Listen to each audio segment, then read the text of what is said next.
मैं doctor Mahadev Singh, assistant professor political science, Shri Sanwaliya ji government college, Mandapiya, Chittorgarh.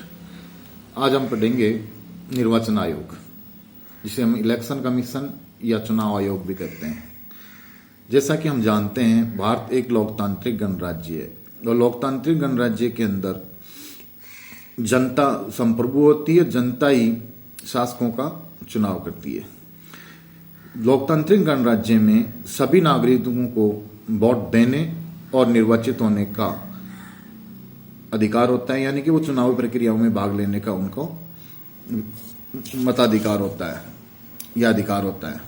Bharat में जो संसदीय शासन प्रणाली है वो उसमें बहुमत से सरकार बनती है और मत देने का अधिकार एक प्रकार से संवैधानिक वैधानिक अधिकार है। मत देने को अधिकार को हम मूल अधिकारों की श्रेणी में नहीं रख सकते हैं, ऐसा न्यायालय के द्वारा भी स्थापित किया गया है।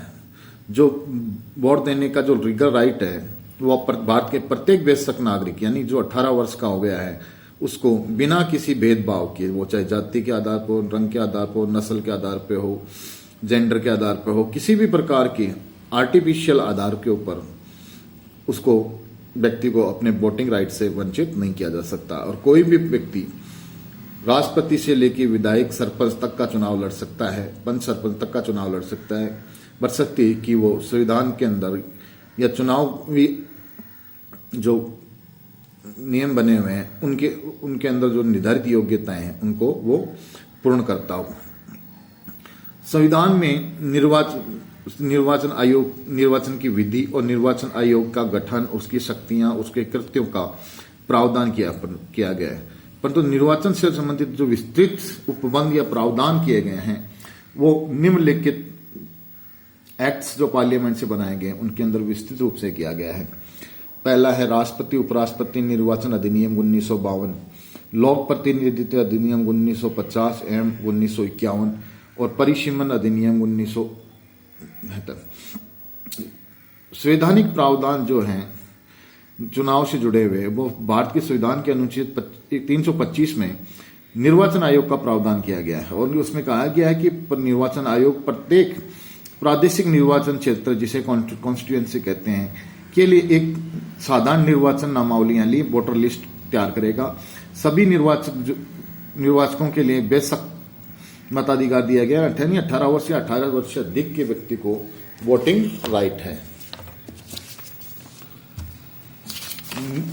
निर्वाचन आयोग की जब हम कंपोजिशन या गठन की बात करें तो शुरू में एक सदस्यीय निर्वाचन आयोग था जिसमें मुख्य निर्वाचन आयोग भी होता था। 1993 में नरसिम्हा राव की सरकार ने 2 एडिशनल इलेक्शन कमिश्नर उसमें जोड़ दिए। इस प्रकार आज एक मुख्य निर्वाचन आयोग और 2 अन्य निर्वाचन या चुनाव आयुक्त होते हैं और इनकी नियुक्ति राष्ट्रपति द्वारा की जाती है और इनमें जो निर्णय होता है चुनाव आयोग का वो बहुमत से होता है, यानी तीनों में से जो 2 का बहुमत होता है वो निर्णय मान्य होता है, या तो सर्वसम्मति से हो या फिर बहुमत से निर्णय होता है।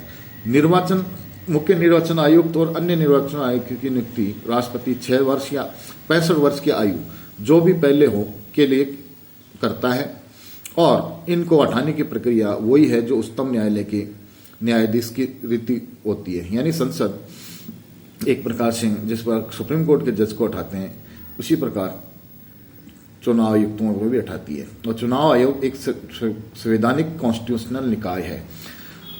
अब हम बात करते हैं चुनाव आयोग के कार्य क्या है। तो जब हम बात करेंगे निर्वाचन आयोग एक कॉन्स्टिट्यूशनल बॉडी है और कॉन्स्टिट्यूशनल बॉडी को चुनाव को संपादित करने के संपूर्ण अधिकार दिए गए हैं। जैसे निर्वाचन को आयोग को मेन रूप से जो निर्वाचन या चुनाव करवाता है वो संसद यानी लोकसभा और राज्यसभा के लिए चुनाव करवाता है। राज्यों के विधानमंडलों यानी विधानसभा और विधान परिषदों के सदस्यों का चुनाव आयोग कराता है। राष्ट्रपति उपराष्ट्रपति के लिए निर्वाचन जो होता है वो चुनाव आयोग कराता है। इसके साथ साथ वोटर लिस्ट तैयार करवाता है और इलेक्शंस का कंडक्ट चुनाव आयोग करवाता है, मतगणना करवाता है और रिजल्ट डिक्लेयर करवाने का काम चुनाव आयोग करता है। इसके साथ साथ राष्ट्रपति को संसद या विधानसभा के सदस्यों के योग्यता संबंधी कोई प्रकार की सलाह देनी होती है तो वो चुनाव आयोग देता है। इस प्रकार हम देखते हैं कि अपन चुनाव आयोग का काम चुनाव करवाना है, पर कॉन्स्टिट्यूशंस का जो निर्धारण है वो निर्धारण परिसीमन आयोग करता है। परिसीमन आयोग का अपना एक अलग स्वरूप होता है, वो निर्वाचन आयोग से संबंध नहीं होता है। इस प्रकार हम देखें तो भारत में जो चुनाव आयोग है वो एक बहुत ही कॉन्स्टिट्यूशनल बॉडी है और इसके जो चुनाव से संबंधित शक्तियां वो अपार हैं। और जब चुनाव विधानसभा या लोकसभा के लिए चुनाव आयोग इलेक्शन डिक्लेयर करता है, उसी डेट से कोड ऑफ कंडक्ट जिसे आचार संहिता कहते हैं वो लागू हो जाती है। और इस आचार संहिता के अंदर संपूर्ण प्रशासन पूरे देश का या जिस स्टेट में हो रहे उस स्टेट का संपूर्ण प्रशासन चुनाव आयोग के अधीन हो जाता है। ये केंद्र सरकार और राज्य सरकारों की जिम्मेदारी है कि वह चुनाव आयोग को कार्मिक, चाहे वो सुरक्षा संबंधित हो या चुनाव प्रक्रिया को संपादित करने से संबंधित हो, सभी प्रकार के अधिकारियों और कर्मचारियों की सेवाएं चुनाव आयोग के अधीन करनी पड़ती है। जब चुनाव कोड ऑफ कंडक्ट लागू होती है तो सरकारी अधिकारी चुनाव आयोग के अधीन रहकर कार्य करते हैं।